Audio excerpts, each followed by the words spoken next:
পরিবেশ বান্ধব জৈব সিঁদুর তৈরিতে আগ্রহ বাড়ছে বীরভূম জেলার পাশাপাশি বিহার, উত্তরপ্রদেশ, রাজস্থান, দিল্লি, মুম্বাই। কেমিক্যাল সিঁদুর থেকে মুখ ফেরাচ্ছেন সেখানকার পাশাপাশি বীরভূমের বহু গ্রাহকেরা। তার বদলে মেটে সিঁদুর ব্যবহারে আগ্রহ বেড়েছে বিবাহিত মহিলাদের, ফলে চাহিদাও বাড়ছে।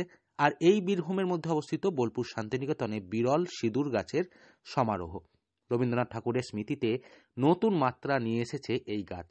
বোলপুর শান্তিনিকেতনের বিশ্বভারতীর আশ্রম চত্বরে এই বছর বিপুল পরিমাণে ফল ধরেছে সিঁদুর গাছে। মূলত এই গাছের দর্শন পাহাড়ি অঞ্চলে দেখা গেলেও শান্তিনিকেতনের বহু বছর আগে রবীন্দ্রনাথ ঠাকুর নিজের হাতে দেশ ও বিদেশ থেকে এনে এই সব বিশেষ গাছগুলি নিজের হাতে লাগিয়েছিলেন। তারই অন্যতম এই সিঁদুর গাছ।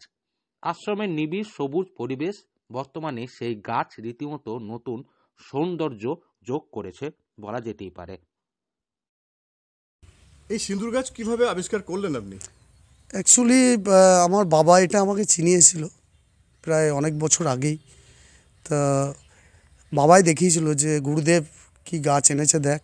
সেই গুরুদেবের গাছে আমি মর্নিং ওয়াক করতে আসি, মাঠে ফুটবল খেলি, ইভেন এই গাছের গোড়া দিয়ে একবার মাঝে মাঝে ঘুরে যায়। তার একটা সিঁদুর আমি মাকে দিই, শিবের কপালে দিই। মা কালী আছে, আমাদের একটা আশ্রম আছে যার চাঁদের শ্মশান বলে, সেই বাবাই আমাকে এই গাছটা দেখিয়েছিল। এটা আমার গুরুদেব যে রবীন্দ্রনাথ ঠাকুর, তারই এটা আবিষ্কার। সে হয়তো কোন বাইরে থেকে এই গাছ এনেছিল, সেই গাছটার দ্বারাই আজকে মানুষ ন্যাচারালি জানে না যে সিঁদুর কোথায় থেকে আসে বা কারা পড়ে। স্থানীয়ভাবে পরিচিতি এই ভেষজ সিঁদুরের ফল থেকে তৈরি হয় প্রাকৃতিক সিঁদুর, আবির এবং বিভিন্ন খাবারের রং। বহু সাধবা মহিলারা আজও ঐতিহ্য মেনে এই প্রাকৃতিক সিঁদুর ব্যবহার করে থাকেন। প্রাকৃতিকবিদদের মতে গাছটির বৈশিষ্ট্য ও বহুমুখী ব্যবহার এই গাছটিকে আলাদা গুরুত্ব এনে দেয়। এই মুহূর্তে আশ্রম চত্বরে থাকা সিঁদুর গাছে একের পর এক লালচে রসম ফলের সমারোহ নজর কাটছে। অ্যাকচুয়ালি এই সিঁদুর ইউজ করে মারোয়ারিরা, করে বাঙালিরা যারা জানে ন্যাচারাল সিঁদুরটা ইউজ করে। এটা ন্যাচারাল সিঁদুর, ঠিক আছে। আপনি হঠাৎ চোখে বললো আপনার? এটা আমার বাবা দেখিয়ে দিয়ে গেছিলো। আমার বাবা গুরুদেবকে খুব ভালোবাসতো। ইভেন আমার বাবার সার্টিফিকেটও আছে, দিলীপ সিনহা করে গেছিলেন যে চাঁদ ইজ দ্য ভ্যারি গুড। চাঁদের শ্মশানে অনেক তোমার কীর্তত্ব মানে ভালো লোকরা দাহ হয়েছে রামকিঙ্কর বেশ থেকে।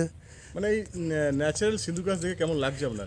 দারুণ দারুণ। আমি আসি এর আবহাওয়া নিই, আর আমি নিয়ে যাই, আমার মিসেস লাগাই এটা কপালে। ইভেন খুব শান্তিপূর্ণ থাকি, আমার মিসেসও খুব শান্তিতে থাকে। বোলপুর বিশ্বভারতীর ছাত্রছাত্রী থেকে শুরু করে বোলপুর শান্তিনিকেতন আগত পর্যটক এবং আশ্রমিকদের প্রাকৃতিক সঙ্গে ঐতিহ্যের মেলবন্ধন ঘটিয়ে শান্তিনিকেতনের পরিবেশে এই বিশেষ আবহ সৃষ্টি করেছে এই বিরল সিঁদুর গাছ।